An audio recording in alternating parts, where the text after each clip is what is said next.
Vous écoutez la leçon biblique de l'Église de la Science chrétienne indépendante de Plainfield, située à Plainfield, New Jersey, États-Unis d'Amérique. Leçon du dimanche 7 juillet 2024. Sujet: Dieu. Texte d'or, Ésaïe. Je suis l'Éternel, et il n'y en a point d'autre. Hors moi, il n'y a point de Dieu. Je t'ai saint avant que tu me connusses. Lecture alternée, Psaume. À l'Éternel la terre et ce qu'elle renferme, le monde et ceux qui l'habitent. Car il l'a fondée sur les mers et affermi sur les fleuves. Qui pourra monter à la montagne de l'Éternel? Qui s'élèvera jusqu'à son lieu saint? Celui qui a les mains innocentes et le cœur pur. Celui qui ne livre pas son âme au mensonge et qui ne jure pas pour tromper. Il obtient la bénédiction de l'Éternel, la miséricorde de son salut. Porte, élevez vos linteaux. Élevez-vous, porte éternelle. Que le roi de gloire fasse son entrée. Qui est ce roi de gloire? L'Éternel fort et puissant, l'Éternel puissant dans les combats. Porte, élevez vos linteaux. Élevez-les, porte éternelle. Que le roi de gloire fasse son entrée. Qui donc est ce roi de gloire? L'Éternel des armées. Voilà le roi de gloire. La Bible. Écoute Israël. L'Éternel, notre Dieu, est le seul Éternel. Moïse monta des plaines de Moab sur le mont Nebo, au sommet du Pisga, vis-à-vis de Jéricho. Et l'Éternel lui fit voir tout le pays. L'Éternel lui dit: C'est là le pays que j'ai juré de donner à Abraham, à Isaac et à Jacob, en disant: Je le donnerai à ta postérité. Je te l'ai fait voir de tes yeux, mais tu n'y entreras point. Moïse était âgé de 120 ans lorsqu'il mourut. Sa vue n'était point affaiblie, et sa vigueur n'était point passée. Il n'a plus paru en Israël de prophète semblable à Moïse, que l'Éternel connaissait face à face. Après la mort de Moïse, serviteur de l'Éternel dit à Josué, fils de Nun, serviteur de Moïse: Maintenant, lève-toi, passe ce Jourdain, toi et tout ce peuple, pour entrer dans le pays que je donne aux enfants d'Israël. Je serai avec toi, comme j'ai été avec Moïse. Je ne te délaisserai point, je ne t'abandonnerai point. Tu donneras cet ordre aux sacrificateurs qui portent l'arche de l'Alliance. Lorsque vous arriverez au bord des eaux du Jourdain, vous vous arrêterez dans le Jourdain. Josué dit aux enfants d'Israël: Approchez et écoutez les paroles de l'Éternel, votre Dieu. Josué dit: À ceci vous reconnaîtrez que le Dieu vivant est au milieu de vous. Et dès que les sacrificateurs qui portent l'arche de l'Éternel, le Seigneur de toute la terre, poseront la plante des pieds dans les eaux du Jourdain, les eaux du Jourdain seront coupées, les eaux qui descendent d'en haut, et elles s'arrêteront en un monceau. Le peuple sortit de ses tentes pour passer le Jourdain, et les sacrificateurs qui portaient l'arche de l'Alliance marchèrent devant le peuple. Les eaux qui descendent d'en haut s'arrêtèrent, et s'élevèrent en un monceau, à une très grande distance près de la ville d'Adam. Les sacrificateurs qui portaient l'arche de l'Alliance de l'Éternel s'arrêtèrent de pied ferme sur le sec, au milieu du Jourdain, pendant que tout Israël passait à sec, jusqu'à ce que toute la nation eût achevé de passer le Jourdain. Josué dit aux enfants d'Israël: Lorsque vos enfants demanderont un jour à leur père, vous en instruirez vos enfants et vous direz: Israël a passé ce Jourdain à sec, car l'Éternel votre Dieu a mis à sec devant vous les eaux du Jourdain jusqu'à ce que vous eussiez passé, comme l'Éternel votre Dieu l'avait fait à la mer Rouge, qu'il mit à sec devant nous jusqu'à ce que nous eussions passé, afin que tous les peuples de la terre sachent que la main de l'Éternel est puissante, et afin que vous ayez toujours la crainte de l'Éternel votre Dieu. Comme Josué était près de Jéricho, il leva les yeux et regarda. Voici, un homme se tenait debout devant lui, son épée nue dans la main. Il alla vers lui et lui dit, « Es-tu des nôtres ou de nos ennemis ?» Il répondit, « Non, mais je suis le chef de l'armée de l'Éternel. J'arrive maintenant. » Josué tomba le visage contre terre, se prosterna et lui dit, « Qu'est-ce que mon Seigneur dit à son serviteur ?»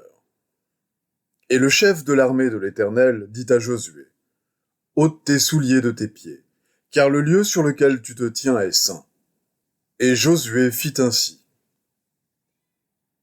Josué assembla toutes les tribus d'Israël à Sichem. Josué dit à tout le peuple, « Ainsi parle l'Éternel, le Dieu d'Israël. Vos pères habitaient anciennement de l'autre côté du fleuve. Je pris votre père Abraham de l'autre côté du fleuve, et je lui fis parcourir tout le pays de Canaan. Je multipliai sa postérité, et je lui donnai Isaac. Je donnai à Isaac Jacob et Ésaü. Et je donnai en propriété à Ésaü la montagne de Séhir. Mais Jacob et ses fils descendirent en Égypte. J'envoyai Moïse et Aaron. Je fis sortir vos pères de l'Égypte, et vous arrivâtes à la mer. Les Égyptiens poursuivirent vos pères jusqu'à la mer Rouge avec des chars et des cavaliers. Vos pères crièrent à l'Éternel, et l'Éternel mit des ténèbres entre vous et les Égyptiens. Il ramena sur eux la mer, et elle les couvrit. Vos yeux ont vu ce que j'ai fait aux Égyptiens.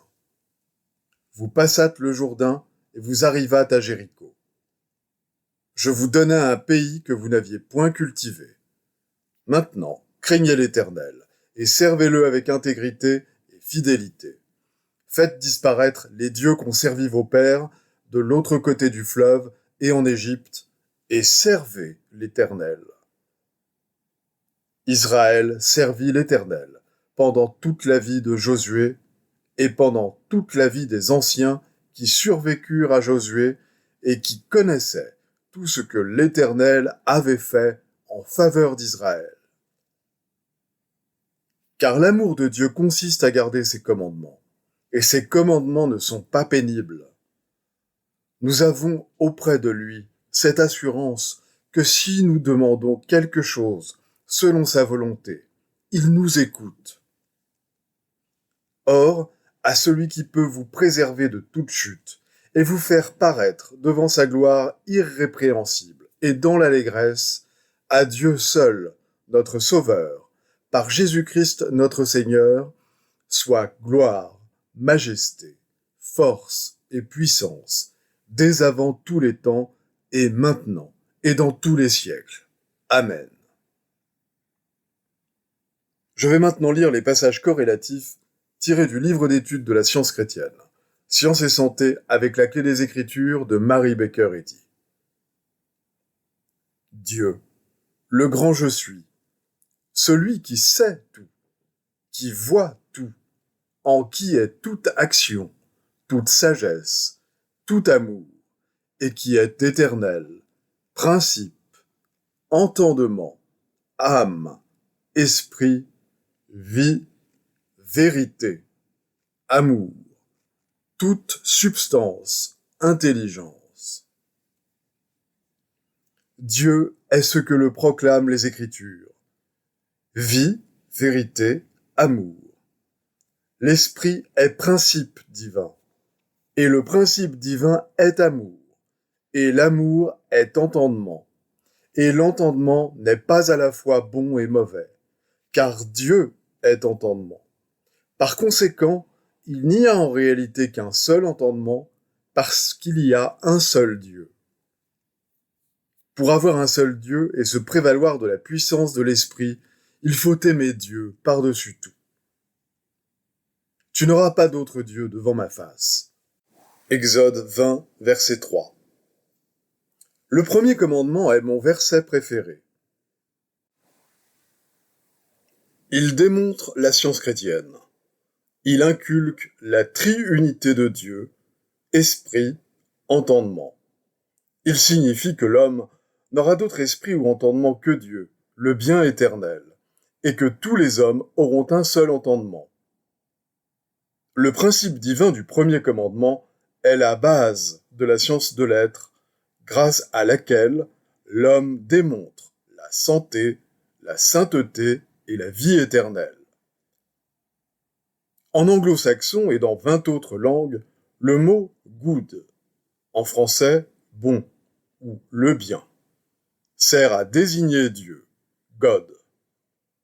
Les Écritures déclarent que tout ce qu'il fit est bon, comme lui-même, bon en principe et en idée.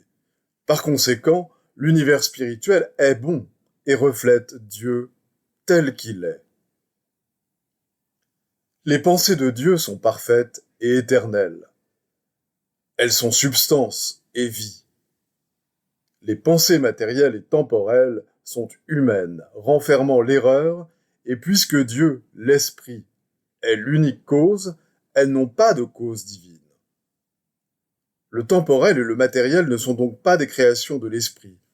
Ce ne sont que des contrefaçons du spirituel et de l'éternel.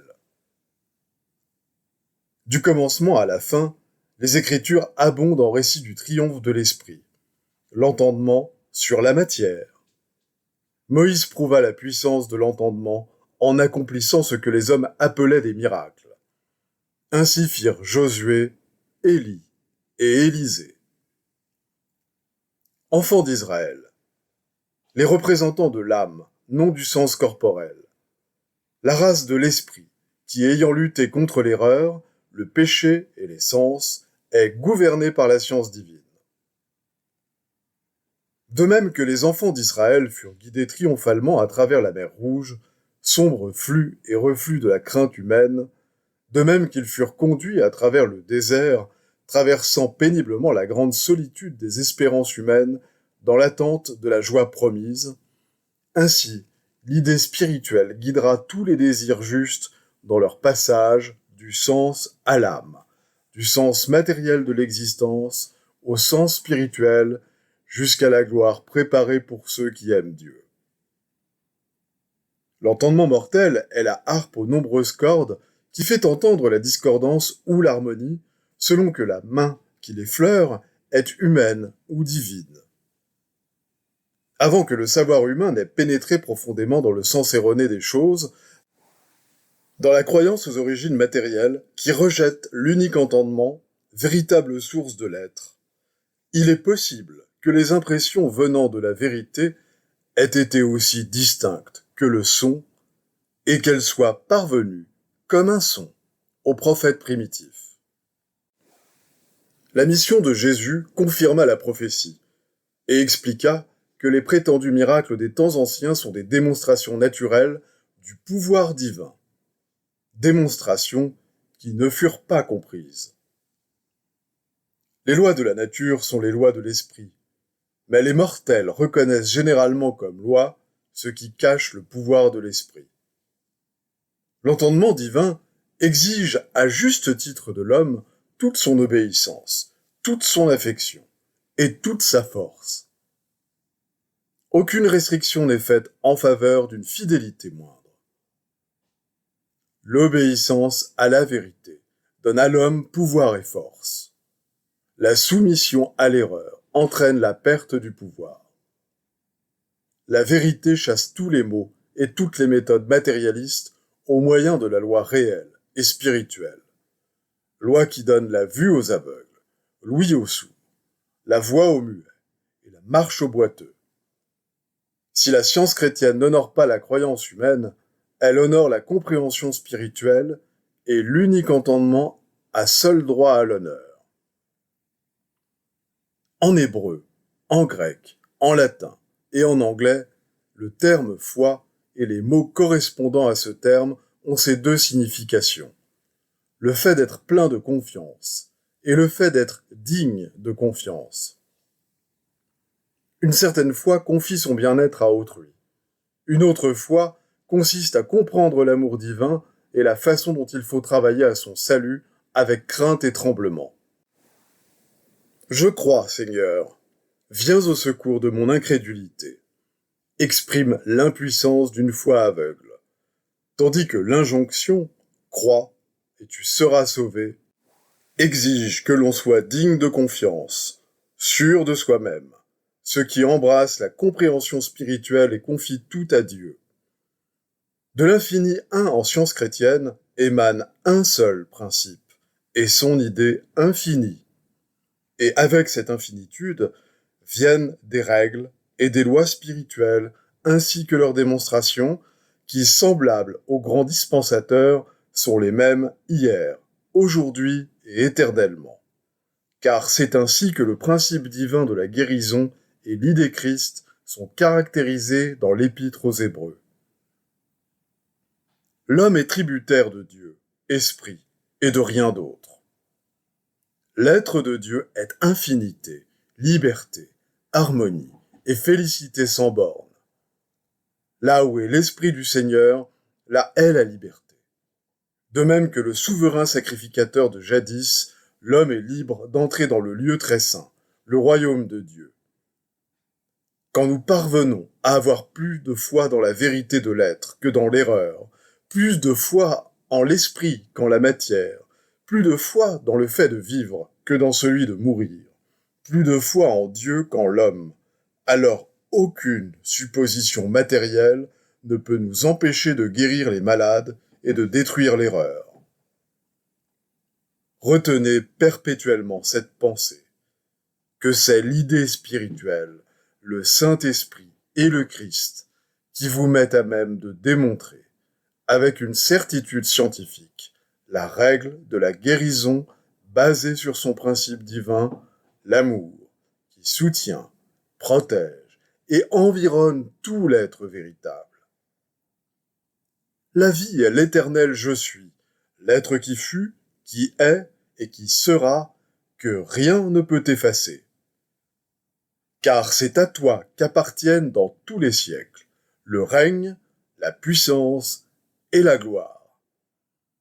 Car Dieu est infini, tout pouvoir, toute vie, toute vérité, tout amour, au-dessus de tout, et tout. Les devoirs quotidiens de Mary Baker Eddy. Prière quotidienne. Il sera du devoir de tout membre de cette Église de prier chaque jour. Que ton règne vienne, que le règne de la vérité, de la vie et de l'amour divin soit établi en moi et élimine de moi tout péché. Et puisse ta parole enrichir les affections de toute l'humanité et la gouverner. Règles pour les mobiles et les actes. Ni l'animosité, ni un attachement purement personnel ne doivent déterminer les mobiles ou les actes des membres de l'Église mère. Dans la science, l'amour divin seul gouverne l'homme, et un scientiste chrétien reflète les 12 aménités de l'amour en réprouvant le péché et en manifestant un véritable esprit de fraternité, de charité et de pardon. Les membres de cette Église doivent journellement veiller et prier pour être délivrés de tout mal, pour ne pas prophétiser, juger, condamner, conseiller, influencer ou être influencé d'une manière erronée. Vigilance face au devoir. Il sera du devoir de chaque membre de cette Église de se défendre journellement contre la suggestion mentale agressive et de ne pas se laisser entraîner, à oublier ou à négliger son devoir envers Dieu, envers son leader et envers l'humanité. Par ses œuvres, il sera jugé et justifié ou condamné.